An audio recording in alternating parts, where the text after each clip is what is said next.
네, 김여정 북한 노동당 제1부부장이 경고한 지 사흘 만에 남북 화해 노력의 상징인 개성 남북 공동연락사무소가 폭파돼서 산산조각이 났습니다. 북한은 오늘도 강경 발언을 쏟아내면서 연일 대남 공격에 나서고 있는데요. 청와대도 조금 전에 북한의 몰상식한 행위라면서 이례적으로 강한 유감을 표했습니다. 관련 내용 왕선택 YTN 통일외교 전문기자 그리고 김열수 한국군사문제연구원 안보전략실장과 이야기 나눠보겠습니다. 두 분 어서 오십시오. 네, 안녕하세요. 예. 어제 남북 연락사무소 폭파 장면 충격이 가시기도 전에 오늘 북한발 속보가 쏟아지고 있습니다. 맞습니다. 북한의 일련의 행보에 대해서 청와대도 정말 이례적으로 강한 그 논평을 아침에 내놨는데 지금 남북 간의 주고받기 공방이 다시 시작된 것 같거든요. 일련의 상황 어느 정도 긴장감을 가지고 지금 봐야 합니까? 가장 엄중한 상황이라고 봐야죠. 문재인 정부 출범 이후에 가장 엄중한 상황이라고 봐야 되고요. 단지 문재인 정부에 국한되는 것이 아니라 최근에 한 20-30년 사이에 가장 엄중한 시간이 몇 번 있었습니다. 예를 들어서 2010년 이제 연평도 또 천안함 폭침 사태, 요때하고 지금 거의 이제 유사한 상태로 이동하고 있는 그런 상황이 되겠습니다. 그리고 더 멀리 보면 6.15 김대중 대통령 때는 남북 간의 화해와 협력 분위기가 있었는데 그 전에는 또 안 좋았던 시기가 있었고 바로 그 전해에 연평해전에 있었던 거죠. 1999년에 이제 제1차 연평해전이 있었죠. 이제 그런 식의 문제들을 그 정도까지 지금 그런 것들을 연상시킬 정도로 엄중한 상황이다 이렇게 봐야 되겠습니다. 2년 전이 아니라 20년 전 그 이전으로도 돌아가는 이런 엄중한 상황으로 봐야 된다. 2010년 아니면은 2000년 이전 그 정도로 예상 평가할 수 있겠습니다. 예. 자, 청와대 윤도한 국민소통수석 오늘 굉장히 강한 표현을 쓰면서 브리핑을 했습니다. 이 얘기 잠깐 듣고 오시죠. 문재인 대통령은 지난 15일 6.15 공동선언 20주년 기념사 등을 통해 현 상황에 대해 언급했습니다. 전쟁의 위기까지 어렵게 넘어선 지금의 남북 관계를 후퇴시켜서는 안 되며 남과 북이 직면한 난제들을 소통과 협력으로 풀어나가자는 큰 방향을 제시한 것이었습니다. 그럼에도 불구하고 북측이 김여정 제1부부장 담화에서 이러한 취지를 전혀 이해하지 못하고 매우 무례한 어조로 폄훼한 것은 몰상식한 행위입니다. 이는 그간 남북 정상 간 쌓아온 신뢰를 근본적으로 훼손하는 일이며 북측에 이러한 사리 분별 못하는 언행을 우리로서는 더 이상 감내하지 않을 것임을 분명히 경고합니다. 북측은 또한 우리 측이 현 상황 타개를 위해 대북 특사 파견을 비공개로 제의했던 것을 일방적으로 공개했습니다. 이는 전례 없는 비상식적인 행위이며 대북 특사 파견 제안의 취지를 의도적으로 왜곡한 처사로서 강한 유감을 표명합니다. 최근 북측의 일련의 언행은 북측에도 전혀 도움이 되지 않을 뿐만 아니라 이로 인해 발생하는 모든 사태의 결과는 전적으로 북측이 책임져야 할 것입니다. 특히 북측은 앞으로 기본적인 예의를 갖추기 바랍니다. 기본적인 예의를 갖춰라. 몰상식한 행위다. 이제 우리는 더 이상 감내하지 않을 것이다. 자, 오늘 청와대 입장이 굉장히 강경합니다. 오늘 청와대가 이렇게 강경하게 입장을 내놓은 데는 김여정 부부장 오늘 아침 나온 담화가 결정적인 영향이었던 것 같습니다. 예, 어제가 이제 6월 16일인데 남북 간의 관계는 6월 16일이 기준이 돼서 6월 16일 이후와 이전으로 아마 구분이 될 겁니다. 그런데 지금 말씀하신 것처럼 어제는 남북연락사무소가 폭파됐다라고 하면 오늘은 지금 그 연장선상에서 김여정의 이제 담화가 나와서 좀 전에 우리가 보셨다시피 윤도한 소통수석의 발언이 있었는데요. 사실상 핵심은 두 가지죠. 하나는 무례한 발언을 하지 말아라 하는 거고, 하나는 외교적으로 상식이 통하지 않는. 그래서 비공식적으로 특사 파견을 했는데, 특사 파견을 요청을 했는데 그것을 공개했다. 앞으로 언어에 좀 유의해 줬으면 좋겠다라고 얘기하는 거잖아요. 김여정 제1부부장, 저는 저 뒤에 명칭 붙이는 것도 이제는 굉장히 좀 불편하다는 생각이 예. 드는데요. 이 정도의 막말을 사용하는 사람한테 공식적인 명칭을, 그것도 북한의 공식적인 명칭인데 그것을 우리 남한 주민들이, 저 국민들이 정말 이렇게 붙여줘야 되는가 할 정도로 오늘 그 발언을 보면 아마 이제 유심히 보신 분들도 있을 텐데 서푼짜리, 광대극, 철면피, 벙어리 흉내, 귀머거리, 정신 이상, 사죄하라고까지 얘기했거든요. 그러니까 대통령께서 20주년 기념사를 통해서 말씀을 하셨는데 거기에 사죄는 안 하고 딴소리만 너절거렸다는 얘기잖아요. 그래서 이런 표현들이 김여정이가 한 번, 두 번 한 건 아닌데 한 번 했을 때는 그 효과가 있을지 모르지만 이것을 계속하게 되면 그 사람은 제1부부장이 아니라 정말 그들이 늘 얘기하는 동물들 수준, 네, 제가 여기서 말하기 곤란하지만 동물들 수준으로 격화될 수 있다는 것도 북한이 좀 인식을 했으면 좋겠다는 예. 생각을 합니다. 문 대통령 6.15 연설에 역스럽다, 뻔뻔한 궤변이다 이런 표현을 쓴 걸 넘어서 지금 청와대에서도 얘기했고 김문수 실장님도 얘기해 주셨지만 특사를 우리가 요청한 것 이것에 대해서 이제 서푼짜리 광대극이다 이런 표현을 쓴 것을 넘어서 뭐 정의영, 서훈 실명까지 거론을 하면서 이거 굉장히 결례 아닙니까? 그렇죠. 외교적으로 이런 것을 공개하는 것은 하면 안 되는 예. 예의를 어긴 거죠. 사실은 우리도 예전에 그런 적이 한 번 있었습니다. 이제 남북 정상회담 회의록을 유출한다든가 예. 이제 그런 행위를 했을 때 우리 내부에서도 그러면 안 된다 그런 적이 있었습니다. 마찬가지로 북한도 똑같습니다. 이런 것들을 함부로 공개하는 것은 그야말로 뭐 한 자락 남은 단 하나의 신뢰도 모두 다 이제 부셔버리는 예. 그런 효과가 있습니다. 그래서 물밑 대화라고 하는 것은 계속 유지되는 것이 상호간에 반드시 지켜야 되는 것인데 그것이 이제 노출이 됐다. 그것도 악의적으로 노출이 됐다. 이런 것들은 매우 안타까운 상황이 되겠습니다. 예. 물밑 대화를 하려는 건데 이제 노출을 했다 안타까운 상황이라고 말씀해 주셨잖아요. 북한은 그러면 이렇게 특사 제안을 공개적으로 거절하는 것 보면 남북 간에 정말 대화할 생각이 없는 걸까요? 그 표현 자체가 이렇게 나왔잖아요. 남한 것들과. 그 표현 속에 저는 다 들어있다라고 생각을 해요. 그리고 이것이 지금 6월 4일부터 시작해서 오늘까지 합하면 15일째, 보름째 계속해서 이 긴장 수위를 높여가고 있거든요. 그래서 이것이 이 15일 동안 이루어지고 있는 긴장 수위를 보면 네. 북한이 무슨 뭐 당장 우리가 뭘 이렇게 특사를 보낸다고 해서 그걸 선뜻 받아들일 건 아니다라고 생각을 하고요. 대남 정책에서 대적 정책으로 바뀌었다라고 네. 표현 속에 뭐 이런 것들이 다 들어있다라고 생각을 합니다. 그렇기 때문에 이 관계는 당분간 좀 회복하기 힘들지 않겠는가라고 생각을 하고요. 개성공단 특히 이제 금강산 같은 경우는 2000년도 남북 합의에 의해 가지고 이제 만들어지기 시작하고 그리고 이제 개성공단까지 갔잖아요. 사실상 어제 남북연락사무소의 폭파 장면은 우리의 남북 간의 관계를 20년 전 이전으로 되돌리는 거죠. 네. 1999년 이전 상으로 돌리는 겁니다. 남북 간의 모든 합의를 다 북한 스스로가 파기하면서 그렇게 어렵게 만들어서 여기까지 끌고 왔는데 그 젊은 지도자들이 지금 그걸 다 파괴하는 것이죠. 이렇게 막 나가는 북한이 정말 왜 그런 건지 속내가 뭔지도 정말 궁금하고 이런 행보가 북한에 그렇다면 실익이 있는가 어떻게 보십니까? 뭐 제가 지난 며칠 동안 뭐 꾸준하게 말씀을 드린 사안이 좀 있습니다만은 두 가지가 있습니다. 첫째는 김정은 위원장이 문재인 대통령에 대해서 화가 났다, 분노와 원한이 있다. 이것을 표출하는 과정입니다. 그래서 그것이 얼마나 큰지를 보여주겠다라고 하는 그 부분에 초점이 맞춰져 있습니다. 예. 그렇기 때문에 실익을 따진다라는 점에 대해서 북한은 이 분노와 원한을 크게 표출하면 할수록 남쪽이 반발을 많이 할수록 나름대로 성과를 거두고 있다. 이제 이런 문제 인식을 하는 것으로 좀 분석할 수 있고요.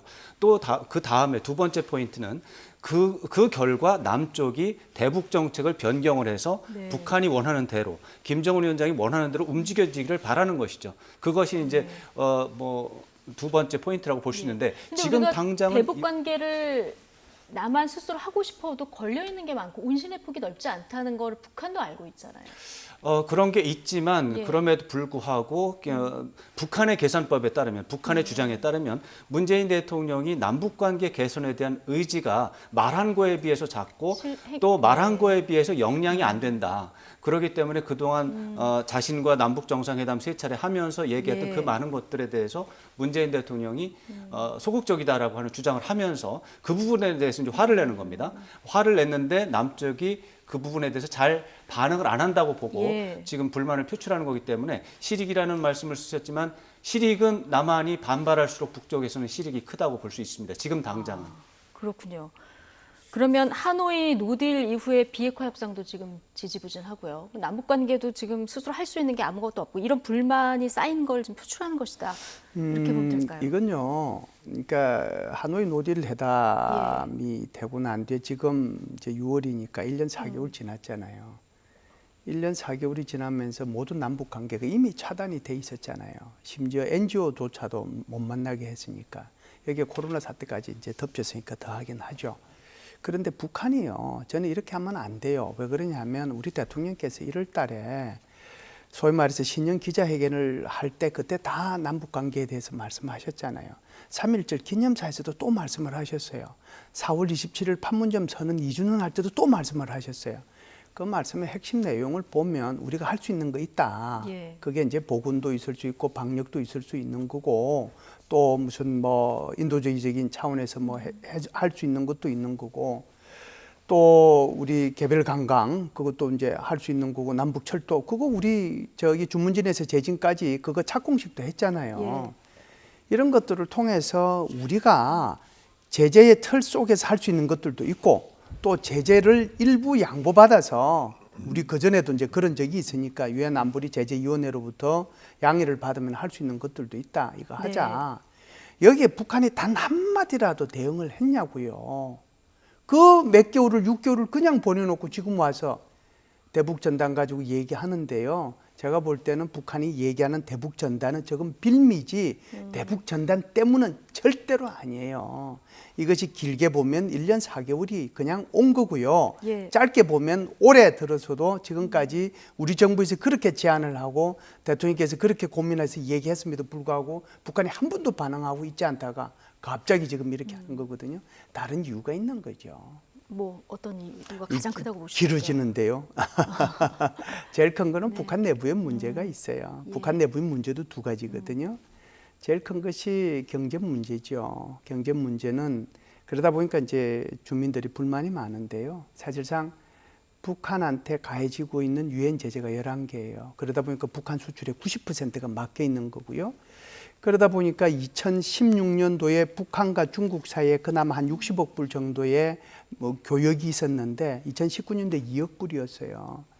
게다가 이제 코로나 때문에 또 막혀 있잖아요. 그러다 보니까 작년도에 북한의 GDP가 마이너스 4.1%인데 올해 지금 전망하는 것은 마이너스 6%거든요. 이 정도 상황이면 1990년대 중반에 고난의 행군 시기에 북한이 당했던 그 수준이에요. 게다가 외환위기는 전문가마다 좀 다르긴 하지만 올해 연말, 내년 전반기 이렇게 예상하는 사람들도 많아요. 그때 되면 다 고갈이 된다는 거죠. 김정은 위원장이 사실상 툭 던진 말이긴 한데 그 속에 굉장히 큰 의미 있는 게 하나 있어요. 그게 2월 7일 날 정치국 회의할 때 평양 주민의 생활을 보장해야 된다라고 얘기했단 말이죠. 그러면 우리가 북한이라고 하는 것이 북한공화국이 아니고 평양공화국이라고 얘기할 정도로 평양 시민들은 특별하잖아요. 그런데 평양 시민들의 먹고 잡고 입고 하는데 문제가 지금 있기 때문에 그들에 대한 보장을 해줘야 된다라고 얘기를 한 거거든요. 그런데 이 불만들이 어떻게 되겠어요? 결국 체제 불안으로 오는 거예요. 그러면 이제 바깥으로 돌려야 되는데 뺨을 한 대 맞고 싶은데 제대로 우리가 전단이라고 하는 것을 통해 가지고 뺨을 한 대 때렸다. 그걸 빌미로 삼은 거죠. 그게 가장 큰 이유입니다. 나머지는 또 뭐 얘기가 나중에 진행될 때 물어보시면 잘 살아보겠다고 핵까지 포기하겠다고 했는데 지금 코로나도 그렇고 제재도 그렇고 경제는 어려워지고 그러다 보니까 체제도 불안해지고. 그렇죠. 대북 전단은 핑계일 것이다 이런 얘기를 해주셨는데 앞서 남북 관계가 이제 2000년 이전으로 돌아갔다 이렇게 얘기를 해주셨는데 어제 어떤 표현까지 나왔냐면요. 불바다설이 오늘 아침에 다시 나와서 이게 90년대의 사실 남북 대결의 상징적인 표현이었었잖아요. 서울 불바다. 네, 1994년 2월 달, 3월 달에 나온 예. 말입니다. 그렇기 때문에 지금 지난 이제 냉전 종식 이후로 따져보면 사실 남북 관계가 이제 출렁거렸어요. 좋은 때도 예. 있었고 나쁜 때도 있었는데 사실 2000년 기준에서 그 전과 그 후를 나누는 건 너무 단순한 것이고 예. 1988년부터 1991년까지 노태우 대통령의 북방 정책 시기에는 남북 관계가 좋았습니다. 사실은 그때 1991년도 말에는 심지어 남북 교류와 협력에 대한 그 기본 합의문까지 하고 비핵화 공동성명까지 했어요. 그때는 굉장히 좋았던 시기고 그러나 그 이후에 1993년에 제1차 북핵 위기가 나서 최악의 상황으로 빠지면서 그게 좀 오래 갔죠. 거기에 강릉 무장공비 사건까지 터지면서 남북 관계 안 좋았다가 이게 이제 1999년에 연평도 해전으로 이제 정점을 찍었고 그것을 김대중 대통령이 이제 햇볕 정책을 통해서 다시 돌려놔서 관계가 이제 좋아지는 상황이 한동안 지속이 됐다가 2010년이 되면은 이제 어떻게 보면 이명박 정부에서 대북 강경 정책을 하면서 그 시기에 같이 또 천안함 폭침 사태가 나면서 9년 동안 또 완벽하게 또 악화되는 상황이 있었고 지금 말씀드린 것처럼 올라갔다 내려왔다 올라갔다 내려왔다를 반복하고 있어서 2000년 이전이라고 할 때 어느 시점인가 또 2000년 이후는 어느 시점인가 이런 걸 또 구분할 필요는 있습니다. 지금은 말씀드린 대로 1993년이라든가 아니면은 1999년 제1차 연평 해전이라든가 아니면은 2010년에 천안함 폭침과 연평도, 그다음에 2015년에 목함 지뢰 사건, 요 정도 선에 근접하는 거기까지는 아닙니다. 그 정도에 예. 근접하는 그 정도 수준으로 보면 되겠습니다. 남북 관계가 이렇게 계단처럼 조금씩 올라가야 되는데 다시 원점으로 내려오고 네, 출렁거리면서 예. 내려갔다 올라갔다 반복을 하면서 큰 틀에서는 악화하는 추세가 있습니다. 그러니까요. 계속 부침을 거듭하고 있는 이런 상황인데요. 어제 남북 공동 연락사무소의 폭파 장면, 이게 전 세계가 다 지켜보고 있는 상황인데 이 한 컷이 주는 어떤 상징적인 의미가 굉장히 컸던 것 같습니다. 남북 화해의 공든탑이 하루 만에 무너지는 걸 눈으로 직접 확인할 수 있었는데요. 자, 지난 2018년 9월 14일 조명균 당시 통일부 장관 그리고 북한 리선권 당시 조평통 위원장은 밝은 표정으로 남북 연락사무소 공식 개소를 선언했었습니다. 당시 분위기는 어땠는지 잠깐 보고 오겠습니다. 북남 공동연락사무소가 개설됨으로써 쌍방은 북남 관계에서 제기되는 문제들을 빠른 시간 내에 호심탄회하게 논의하고 필요한 대책을 강구해 나갈 수 있게 되었으며 관계 개선과 발전을 적극 추동하고 조선반도의 평화와 번영, 통일을 향하여 큰 보폭을 내짚을 수 있게 되었습니다. 네. 저 때만 해도 남북 관계도 발전을 하고 종전선언도 하고 뭐 모든 문제가 해결될 것 같은 분위기였는데요. 이게 불과 2년도 안 된 시점이에요. 그럼요. 예. 그러니까 이제 결국 제일 중요한 건 이런 거죠. 북한의 이제 비핵화가 문제인데 아시다시피 1993년도 우리 왕 기자님께서 말씀을 하셨지만 93년도에 1차 그 북핵 위기가 터지고 난 뒤에 지금 몇 년 지났습니까? 그렇죠? 그 사이에 북한의 그 핵무기는 질적으로 양적으로 계속해서 남북한 관계가 뭐 대통령께서 말씀하신 것처럼 뭐 하나의 강물처럼 꾸부랑거리고 해서 바다로 이르게 되지만 그 과정 속에서 그렇게 오는 사이에 북한의 핵무기는 훨씬 더 고도화되고 양은 더 많아졌거든요. 이런 상황 속에서 남북 간의 평화는 있을 수 없는 거잖아요. 북한의 비핵화가 가장 중요한데 그게 지금 안 되는 거죠. 안 되다 보니까 이제 여기저기에서 좀 불협화음이 많이 나타나고 어제 같은 경우에는 그렇게 남북 연락사무소까지 이제 폭발을 하게 된 건데요. 사실상 그 문재인 정부가 들어서서 그 판문점 선언도 하고 또 저기 평양 가서 평양 선언도 하고 또 9.19 공동성명도 하고 또 뭐 번개 미팅도 5월 달에 하고 그렇게 했잖아요. 그 모든 것들이 사실상 어제 그 남북 연락사무소 폭파로 모든 것이 그 속에서 다 사라져 버린 거죠. 그러니까요. 북한이 오늘 그 컬러 사진도 공개를 했더라고요. 폭파되던 장면. 네. 이거 사실상 그럼 이제 판문점 선언은 파기됐다고 봐야 되나요? 이제 오늘 아침 우리 정부의 입장 발표가 그런 것들에 대해서 사실 굉장히 중요한 부분인데 이것은 남북의 합의이기 때문에 어느 한쪽에서 일방적으로 파기를 선언한다고 해서 파기되는 건 아니고요. 이제 남쪽도 그래 파기하자 그러면 파기가 된 겁니다. 그런데 지금 북한의 행동은 파기하겠다라는 신호를 보내온 겁니다. 이에 대해서 우리 정부는 그러면 파기할 수도 있다라는 것을 오늘 보여준 건데 우리 정부의 오늘 아침의 입장은 파기에 대해서 동의한다. 이건 아닌 것 같습니다. 파기에 대해서 동의한다는 건 아니고 그런 파기되면 안 된다라고 하는 입장을 강한 어조로 엄중하게 북한에 경고를 한 거지 아직 파기된 건 아니라고 봐야 되겠습니다. 아직은. 아닙니다. 지금 만약에 파기된다고 한다면 파기라고 우리가 한다면 선언을 할 때 그 4.27 남북 공동선언 우리도 지키지 않겠다. 그런 취지의 문장이 들어가야 되는데 그런 취지의 문장이 아니고 북쪽에 대해서 이렇게 하면 안 된다. 이것은 대단히 잘못된 것이다. 이런 것을 더 이상 감내하지 않겠다. 이런 말이기 때문에 앞으로 앞으로 상황에 따라서 유동적인 부분도 있고 파기에 대해서 동의할 수도 있지만 그러나 오늘 우리 정부의 입장은 파기에 동의한 것은 아니라고 봐야 되겠습니다. 북한의 일련의 행보를 보이면서도 사실 북한도 파기를 하겠다 이런 표현을 안 썼거든요. 그렇지만은 지금 4.27 남북 정상회담과 9.19 남북 군사 합의에 해당하는 내용들을 내용적으로 파기하겠다고 지금 얘기를 하고 있습니다. 이것은 파기에 대한 입장을 표현한 것으로 우리가 봐야 되겠습니다. 예.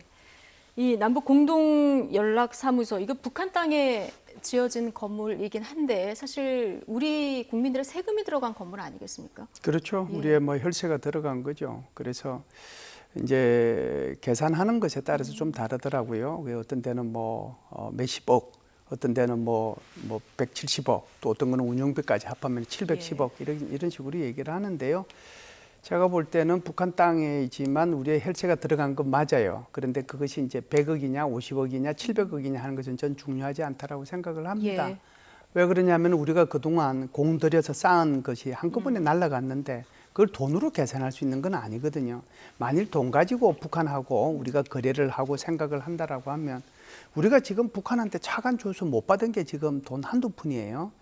우리 경수로 사업하는 거 2조 한 3천억 그거 빼더라도요. 한 1조 2천억 정도 줬어요. 그게 이제 차관으로 준 건데 식량 차관 줬고 철도 도로 연결 북한 거 그거 하라고 그 자재도 줬고 경공업 원자재 그것도 줬거든요. 그 돈이 1조 2천억인데 그거 상환 기간 이미 지났어요. 돈 한 푼도 못 받았잖아요. 그래서 그것이 돈이 얼마였든지 간에 돈으로 계산할 수 있는 것이 아니고 사실상 우리의 모든 노력 이런 것들이 순식간에 날아갔다는데 사실상 어떻게 보면 울분을 금치 못할 수 있죠. 네. 근데 김여정 부부장이 형체도 없이 사라질 것이다 얘기하고 3일 만에 진짜 폭발을 했잖아요. 그렇죠. 네. 북한이 뭔가 굉장히 속도감 있게 그 뒷일들을 해나가고 있고 이게 뭔가 좀 시간표에 짜여진 듯하게 움직이는 거 아니냐, 미리 다 준비하고 움직이는 거 아니냐 이런 얘기도 있던데 어떻게 보십니까? 당연히 그것이 북한이 예고한 바가 있습니다. 이미 6월 4일 날 김여정 제1부부장 담화가 신호탄이고 출발점입니다. 그 다음 날 통전부 대변인 담화를 보면 그 부분에 대해서 나름대로 일정표를 만들어 놓고 계획표를 짜놓고 하겠다라는 내용이 들어 있습니다. 그 계획표에서 가는데 그 계획표라는 것이 그런데 이제 약간의 유동성은 있지요. 그래서 몇 월 며칠 뭐 하겠다, 몇 월 며칠 뭐 하겠다. 그런 식의 고정된 경직된 계획표가 아니라 이러한 어떠한 이제 목록을 쭉 정해놓고 남쪽의 반응에 따라서 효과적인 것들을 재배치하면서 시간을 봐가면서 가는 거죠. 지금은 전격적이고 파상적으로 빠른 속도로 남쪽에 충격을 주는 것이 효과적이다라고 판단하고 굉장히 많이 동시발생적으로 그런 계획들을 추진하는 것이죠. 예. 북한 군도 이제 김여정이 대적 행위에 대해서는 모두 군에 넘기겠다고 얘기했잖아요. 어제 입장이 한번 나왔고 오늘 좀 더 구체적으로 입장이 나왔어요. 그렇습니다. 오늘 뭐 여러 가지 문건이 나왔습니다. 뭐 중요한 보도까지 합치면 6가지의 중요한 보도와 담화가 나왔습니다.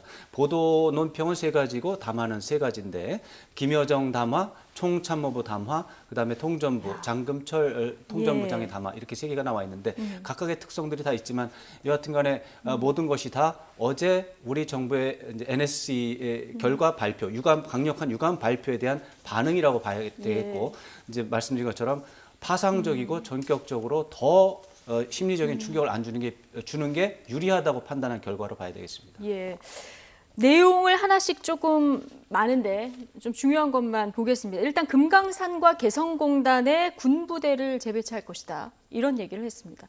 어떤 의미로 봅니다. 예, 개성공단과 금강산 관광지구에 군부대를 재배치한다는 것은 그곳에 있는 시설물들을 뜯어내거나 폭파시키겠다는 의미하고 예. 같은 거죠. 그래서 일단은 연대급 부대를 보내겠다라고 하는 거고요. 그 다음에는 이제 화력구 분대, 소위 말해서 이제 포병 화력이죠. 그 부대를 보내겠다라고 하는데 원래는 이제 개성공업지구 같은 경우에는 북한의 6사단, 64사단 이게 주로 이제 전차 부대입니다. 그러니까 이제 그 한국을 침략하기 위한 주력 부대라고 볼 수가 있죠. 그게 62 포병 여단까지 거기에 있었거든요. 개성공업지구가 이제 조성이 되면서 그 뒤를 그러니까 송악산 뒤로 이제 이 부대를 뺐어요. 말이 그렇지 뭐 거의 상계 사단 규모를 다시 그쪽으로 넣으려고 하면 그게 시간이 꽤 걸리지 않겠어요. 그런데 이제 일개 연대 정도 뭐 그래봤자 뭐 한 3,000명 채 더하기 빼기 정도 될 텐데 그 정도 뭐 들어오는 것은 뭐 관계 없거든요. 그 정도 넣겠다라고 하는 것은 기본적으로 거기에 있는 시설물을 앞으로 다 드러내고 일개 연대를 놓고 차후에 더 구체적으로 더 많은 병력을 화력을 거기 전강에서 넣겠다라고 하는 거니까요. 개성공업지구만 그렇게 그러는 것이 아니고 금강산 관광지구도 그렇게 하겠다라고 얘기하는 일단 거죠. 오늘은 뭐 철거나 폭파 얘기는 단어는 안 썼습니다만은 금강산이나 개성공단 어떤 시설물을 어제 우리가 본 것처럼 폭파시키거나 이런 화면을 또 노출할 그런 뭐 그럴 상황도 가능성은 충분히 전개될까요? 있는데요. 그래서 이제 어제 총참모부 아침에 대변인 총참모부에서 얘기한 공개 보도 내용하고 오늘 이제 지금 총참모부 대변인이 나온 얘기하고는 좀 속도에서 좀 차이가 있다라고 봐요. 왜 그러냐면 어제 이제 공개 보도를 할 때 뭐 예를 들어서 어느 지역 뭐 대북비라 이런 것을 하겠다라고 얘기를 하면서 연구하겠다고 그랬거든요. 일단 그리고 나서 노동당 중앙군사위원회의 최종 승인을 받아서 행동으로 옮기겠다라고 했어요. 그러면은 하나는 연구하는 거고 하나는 승인 받아야 되잖아요. 그러니까 시간적인 말미를 많이 갖겠다라고 얘기한 것이 어제 핵심이었어요. 그런데 제가 볼 때는 이 공개 보도 내놓고 총참모부가 되게 혼난 것 같아요. 제가 볼 때는. 그렇기 때문에 오늘 다시 여기 대변인 성명을 통해 가지고 나온 것이 지금 말씀하신 그런 내용들이 나와 있거든요. 그래서 개성공업지구 여기에 구체적으로 언제 어떻게는 다 빠져 있지만 큰 것은 다 짚었어요. 큰 것은 그렇기 때문에 개성공업지구도 그렇고 금강산지구도 그렇고 전년도 그렇고 해상도 그렇고 또 삐라 또 어떻게 하고 이런 것들이 다 나와 있잖아요. 그러니까 어제 왕선택 기자가 북한군이 바로 다음 행보를 어떻게 할 것인가에 짚어주신 것이 오늘 거의 다 들어가 있거든요. 개성공단 어제 짚어주셨고 GP 그 철수했던 데 다시 군부대 들어갈 거라고 얘기했는데 감시초소. 감시초소. 여기 다시 진출시키겠다 얘기했고 접경적 군사훈련도 재개시키겠다고 했어요. 그렇습니다. 오늘 총참모부에서 대변인이 말하는 것은 4가지 조치를 하겠다라는 내용이 들어있어요. 첫째가 금강산 개성 부분이고 두 번째가 감시초소 문제가 되고 세 번째가 이제 서해 접경 지역에서의 군사 훈련 문제, 그다음에 대비태세 문제고 경계 강화고 이제 마지막에 이제 대남 전단 살포와 관련된 문제인데 사실 저는 이제 그 중에서도 감시초소는 가능성이 굉장히 높고 금강산 쪽은 가능성이 좀 낮은 걸로 봤어요. 그런데 또 세 번째 것도 가능성이 그냥 보통 정도로는 봤는데 이게 다 들어갈지는 몰랐습니다. 제가 생각하기에는 혹시 남쪽 언론의 보도를 보고 남쪽에서 거론되는 부분들을 그냥 다 나열한 게 아닌가. 왜냐하면 하루 만에 이렇게 의미가 달라지는 것은 거꾸로 좀 여기서 해석한 걸 가지고 하루 만에 그럴 가능성이 좀 있다고 보는 게 원래 그 총참모부 공개 보도 내용의 문맥에 따르면 사실은 두 번째 그 감시초소 내용은 딱 맞아요. 왜냐하면 전방에 대남 경계태세를 강화하겠다. 또 그 비무장화된 지역을 요새화하겠다고 했기 때문에 거기에 맞는 것은 그 2번 감시초소 강화밖에 없어요. 그런데 이제 개성공단하고 또 금강산도 생각을 해볼 수 있지만 가능성이 낮았는데 그걸 1번으로 놓고 군대를 재진입시키겠다고 했기 때문에 어떻게 보면은 남쪽 언론을 보고서 반응하는 부분도 있구나 이런 생각을 저는 해봤습니다. 그렇군요. 서남 해상에서 해안포 전부 개방하고 군사 연습하겠다. 이런 얘기를 했는데 이게 해안포 개방은 명백하게 그렇게 개방이라고는 표현은 안 돼 있어요. 개방이라는 표현은 안 돼 있고 경계 근무, 경계 근무를 더 늘리고 경계 태세를 1호로 올리고 이제 그런 내용이 들어있죠. 그러면 만약 북한이 도발을 감행한다고 하면 이쪽 지역일 가능성이 큰 건가요? 지금 서남 해안이라고 명시가 돼 있습니다. 당연히 네. 해안포 부대는 당연히 근무가 더 늘어날 것이고 그다음에 사격 훈련이 명시가 돼 있습니다. 그러니까 예. 뭐 이런 시기에 또 사격 훈련이 또 있지 않을까 이런 우려가 좀 있습니다. 어제 그러니까 오늘 이 대변인 성명을 보면 9.19 군사 합의를 전부 다 이제 사실상 사문화시키겠다는 그 내용을 이런 식으로 표현을 한 거죠. 그래서 9.19 군사 합의에 보면 지상, 해상, 공중에서의 적대행위 금지하자. 그래서 훈련도 몇 킬로미터에서 못하게 하고, 그 다음에 우리 저 고정익 비행기하고 회전익 비행기 예. 그거 어디까지 들어가는 거 못 들어가게 하고. 그다음에 이제 서해하고 동해에 각각 뭐 80km 뭐 또는 135km 이렇게 둬서 그쪽에서 훈련 못하게 하고 해안포 그거 포구 개방 금지하고 뭐 이런 거잖아요. 그거 전부 다 새로 하겠다는 거 아니에요? 오늘 그 발표한 것이. 예. 그러면 그 9.19 군사 합의를 내가 9.19 군사 합의를 파기한다 소리만 안 하지 사실상 사문화시키겠다는 거하고 똑같은 표현이에요. 이렇게 얘기한 것은. 9.19 군사 합의는 없어질 거다라는 생각을 가지고 우리도 대비 태세를 강구해야 됩니다. 예, 북한이 이렇게 나오면서 지금 가장 불안한 분들이 접경 지역 주민들 그렇죠. 아니겠습니까? 북한의 이 군사적 도발을 앞으로 감행을 한다면 어느 선까지 할 것이다 이렇게 보십니까? 지금 여기 내용을 보면 예. 일단은 자기네들 그와 관련된 겁니다. 여기에 보면 무슨 뭐 원래 있던 거를 회복시키는 거잖아요. 다. 대신에 저는 이제 어제 같은 경우에 이 공개 성명 보도 내용에 저는 이런 내용이 나올 수 있을 거라고 생각을 했었어요. 저 혼자는. 만일에 전단을 띄우면 그 장소와 그 시간에 그쪽에다가 화력을 타격하겠다. 그런 얘기가 나올 줄 알았는데 그건 안 나왔거든요. 예. 그래서 제가 보면 그 말은 여기에 없어요. 그럼 대남 도발을 우리가 어느 정도 범위로 대남 도발을 봐야 될 거냐. 예. 그렇게 보면 이것을 이제 예를 들면 천안함 폭침이나 그렇지 않으면 연평도 포격 도발이나 그렇지 않으면 GP에 대한 거나 그렇지 않으면 우리 함정이나 또는 NLL의 침범이나 또는 서해 5도의 어떤 군사적인 행동이나 예. 이런 것들을 우리는 상상을 할 수 있죠. 거기에 대해서 어떻게 가게 되면 뭐 그것은 이제 군사 도발이 되는 거죠. 예. 왕선택 기자, 긴장감이 지금 이렇게 높아져 있는데 오늘 한 탈북 단체가 페트병에 넣은 쌀 그대로 보내겠다 또 얘기를 했습니다. 네. 예, 이거 굉장히 좀 위험한 거 아닐까요? 지금 지자체에서도 나서서 제가 대응을 하겠다 생각해도 했는데. 위험한 것이고 예. 이런 민감한 시기에 좀 자제를 해줬으면 하는 마음이 있습니다. 그러나 또 그분들은 또 그분들 나름대로 판단이 있는 것이고 또 법이 허용하는 바에 따라서 또 행동을 할 수가 있으니까 도리가 없는 것이죠. 이제 필요하다면 제가 볼 때는 그분들을 이렇게 찾아가서 설득하고 민감한 시기에 좀 행동을 자제해달라 이렇게는 할 수가 있겠으나 예. 그분들의 판단을 어떻게 뭐 막을 이건 법적으로 방법은 막는 거는 또 별개의 문제다. 별개의 문제죠. 저는 예. 뭐 그거에 대해서 의견을 물어보신다면 제 의견은 안 하는 게 좋겠다죠, 당연히. 지금 이런 시기에 그런 거 하는 게 무슨 도움이 되겠습니까? 그렇죠. 어쨌든 지금 북한에서 대남 강경 메시지가 계속 나오고 있어서 불안하고 이 메시지가 김여정 제1부부장을 통해서 계속 나오고 있는데 일각에서는 후계자 만들기 작업에 들어가는 것 아니냐 이런 분석도 나옵니다. 전 통일부 장관이었던 정세현 민주평화통일자문회의의 수석부의장 이렇게 분석했는데 잠깐 듣고 오시죠.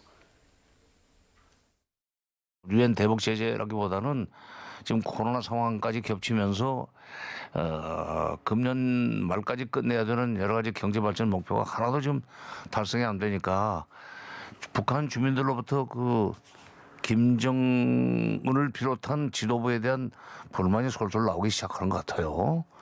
이거를 단속하기 위해서 지금 이 대내 결속을 다질 필요가 있고 그러기 위해서는 남쪽을 상대로 해서 이런 그 적대적인 행동을 하면서 내부 결속을 다지는 건데 이게 어떻게 보면은 김정은 위원장의 리더십이 조금은 북한 주민들 사이에서 흔들리는 기미가 있기 때문에 김 위원장이 직접 나서서 다잡고 그다음에 김정은 위원장이 직접 나서지 않는 것은 그래도 문재인 대통령과의 과거의 관계 이것을 다시 복원할 수 있는 여지는 좀 살려놓는 겁니다. 그러니까 김여정 위원장 부부장이 일종의 악역을 좀 하고 있는 거죠. 네. 김정은 위원장은 혹시나 복원될 남북 관계를 위해서 좀 아껴두고 김여정 부부장이 지금 악역을 담당하는 거다. 역할 분담론을 얘기했는데 어떻게 보십니까? 지금 악역을 하고 있기 때문에 저 부분에 대해서는 뭐 논란의 여지 없이 저도 동의할 수밖에 없습니다. 그렇지만 이제 왜 김여정 제1부부장이 악역을 하는가 이 부분에 대해서는 뭐 여러 가지 분석이 가능할 것 같습니다. 예.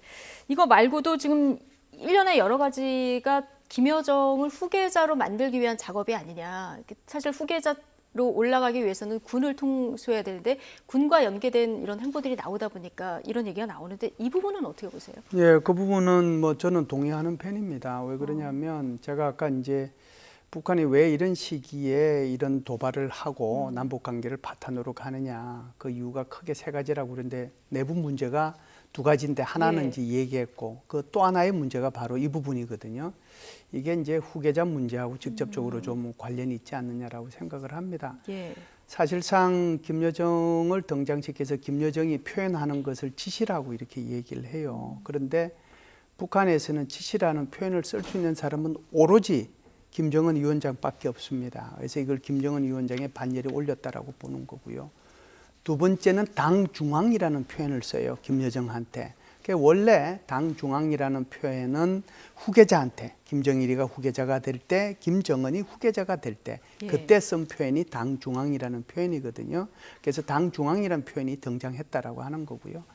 세 번째는 김일성에서 김정일로 김정일에서 김정은으로 넘어올 때 후계자는 언제부터 이게 후계자를 양성을 했느냐. 다 건강에 이상이 생겼을 때부터 후계자를 예, 양성을 했습니다. 그러면은 김정일로부터 김정은으로 넘어올 때 그때 이제 김정은이라는 사람을 북한 주민들이 모르잖아요. 뭔가 업적이 있어야 되는데 업적을 내세울 게 뭐가 있어요. 그냥 서희소에서 유학하고 갔다 온 사람으로밖에 일반 사람들은 네. 모른단 말이죠. 그러다 보니까 이제 어떤 업적을 내세워야 되는데 그 업적이 김영철을 동원한 소위 말하는 천안함 폭침, 그다음에 연평도 포격 도발 이걸 통해 가지고 부각을 시키는 거죠. 그리고 이제 긴장감을 조성해 가지고 다음 후계자에 대한 것들이 네. 자동적으로 자연스럽게 북한 주민들에게 인식될 수 있도록. 그래서 이번에 일련의 이런 행보들을 보면 통상 대미나 또는 대남 관계와 관련되는 것은 조선중앙통신을 통해서 여태껏 해왔어요. 그런데 이것을 이제 소위 말하는 노동신문을 통해 가지고 이렇게 공개한 결정적인 이유, 그 김여정을 주민들한테 각인시키고 인식시키는 작업이라고 보는 거죠. 네. 그래서 김여정이 이 담화문을 발표하고 나니까 각계각청, 소위 말하는 북한의 여러 단체들에서 김여정의 지시를 우리는 따라해야 된다라고 하면서 여기에 대해서 철저하게 우리가 앞으로 집행해 나가겠다라고 얘기를 하고 네. 그게 이제 계속해서 14일 동안 진행되어 오면서 심지어 이제는 종교계 주방장까지 등장을 해서 지금 김여정이 지시한 것을 지금 집행해 나가겠다라고 하는 거잖아요. 이 말의 의미는 조심스럽게 하지만 김정은 위원장의 어떤 건강 문제하고 뭐 관련이 조금 예. 있어서 이것에 대한 준비 작업을 하는 것이 아닌가 예. 이렇게 볼 수가 있지요. 예. 이 김여정 부부장의 위상이 뭐 높아진 거는 거의 대부분 전문가들이 얘기를 합니다만은 이 후계자 만들기 분석에 대해서는 좀 이견도 있는 것 같아요. 왕선택 기자는 어떻게 봅니까? 네, 저는 후계자 문제는 좀 신중할 필요가 있다라고 생각을 하고 있는데 지금 벌어지고 있는 상황을 김여정에 초점을 맞추는 것은 저는 약간 좀 무리가 있다고 봅니다. 지금 벌어지고 있는 상황은 김정은 위원장이 문재인 대통령에게 대해서 화를 내고 있는 과정인 것이죠. 그러나 김여정 부부장의 입만 빌린 겁니까? 그렇죠. 근데 이제 김정은 국무위원장의 분노, 뭐 그 북쪽의 표현들 하면 분노와 원한을 이제 최대한으로 폭발을 시켜서 이제 문재인 대통령을 이제 혼내주겠다라든가 문재인 대통령의 태도를 변경시키겠다라든가 이런 작업을 하고 있는 것이고 그런 상황 속에서 김정은 국무위원장이 문재인 대통령과 관계를 맺게 된 게 김여정 제1부부장의 건의 때문이거든요. 김여정 제1부부장의 건의 때문에 문재인 대통령 관계를 맺고 회담도 했는데 결과적으로 이제 분노와 원한이 생겼으니까 김여정 제1부부장한테 결자 해지 차원에서 그걸 풀으라고 하는 거죠. 네. 그런 차원에서 저는 그런 입장에서 문제를 보다 보면 후계자 문제는 뭐 거론이 될 수 있는데 그거는 좀 부차적인 문제고 딸려오는 문제지. 예. 그것에 먼저 초점을 맞추다 보면은 본질적인 분석에서 좀 틀릴 수가 있겠다 이런 네. 걱정을 좀 하고 있습니다. 예, 경색 또는 남북관계 얘기하다가 지금 김여정 부부장이 후계자 문제까지 지금 거론을 했는데 뭐 후계자 문제에 대해서 한 말씀만 더 드리면 예, 예. 김정은 위원장 입장에서 후계자는 당연히 자기 아들일 겁니다. 자기 아들이 너무 지금 어리잖아요. 있는 것으로 지금 추정이 되고 있는데 한 10살은 안 되겠지만 10년 지나면은 후계자 자리를 물려줄 수 있을 겁니다. 그런 차원에서 저는 김정은 위원장은 지금은 후계자로 머릿속에 있는 사람은 김여정 제1부부장이 아니라 이제 자기 아들일 거라고 생각을 하죠. 예. 저도 이제 뭐 한마디만 더 하면 네. 북한에서 절대로 써서는 안 되는 용어들이 있어요. 그 쓰는 순간 죽는 거죠. 그게 이제 당 중앙 지시 이런 표현들이거든요. 그 표현이 공개적으로 노동신문에 등장했다라고 예. 하는 것은 북한 주민들한테 이를 알리기 위한 거거든요. 김여정의 지시다 이것이 그렇죠. 공개적으로 김여정을 알리기 보도가 위한 되는 거죠. 것. 예. 예. 그런 차원에서 뭐 저는 왕 선생 말씀에도 일부 동의하면서 그런 것들도 같이 좀 병행해서 볼 필요는 있다라고 봅니다. 알겠습니다. 어쨌든 남북 관계도 풀고 북미 관계도 풀려면 비핵화 문제가 이제 해결이 돼야 되는 이런 상황인데 북한이 미국에 대해서는 좀 강하게 발언을 내놓지는 않아요. 리성권 외무상이 얼마 전에 이제 북한의 트럼프 대통령에게 더는 추적 보따리 안 안겨줄 것이다. 네. 얘기를 할 때도 그때 왕선택 기자가 좀 상황 관리를 하면서 발언을 맞습니다. 했다 이렇게 얘기를 하지 않았습니까? 맞습니다. 그 기조가 뭐 계속해서 유지가 되고 있습니다. 예. 그것은 지난해 말부터 계속해서 그 기조가 이루어지고 있고요. 말씀하신 것처럼 그 리선권 외무상 담화는 6월 12일 날 나왔습니다.